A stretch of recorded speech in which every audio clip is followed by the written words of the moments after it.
Hortus Malabaricus botanical garden. ഷൊർണൂരിനടുത്ത് കേരളത്തിലെ തനത് സസ്യ ഇനങ്ങൾ നിറഞ്ഞ 28 ഏക്കർ ഭൂമി. ഹോർത്തൂസ് മലബാറിക്കസ് 1-ാം വാള്യത്തിൽ രേഖപ്പെടുത്തിയിട്ടുള്ള വാഴ ഇനങ്ങൾക്കായി ഹോർത്തൂസ് മലബാറിക്കസ് ബൊട്ടാണിക്കൽ ഗാർഡനിൽ കദളീവനം ഒരുക്കിയിരിക്കുന്നു. നേന്ത്രപ്പഴം, കദളിപ്പഴം, പൂവൻപഴം, ചിങ്ങൻപഴം എന്നിവ ഉൾപ്പെടെ പഴങ്ങൾ പലതരം.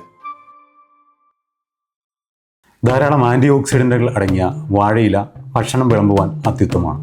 ഇലയൂണും കായ വറുത്തതും ശർക്കര വരട്ടിയും കുടപ്പനും പിണ്ടിയും കായക്കറിയും ഇല അടയും പഴംപൊരിയും വാഴയിൽ നിന്ന് എന്നതുപോലെ വാഴനാരുകൊണ്ട് കരകൗശല വസ്തുക്കളും.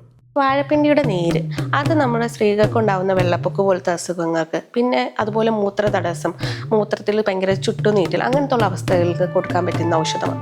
ഹോർത്തൂസ് മലബാറിക്കസ് ബൊട്ടാണിക്കൽ ഗാർഡൻ സന്ദർശിക്കാം. കേരളത്തിലെ അപൂർവ സസ്യങ്ങളുടെ ജൈവ സാന്നിധ്യത്തിൽ താമസിക്കാം. Thank you for watching the Hortus Malabaricus garden video. Let us meet with more stories next week.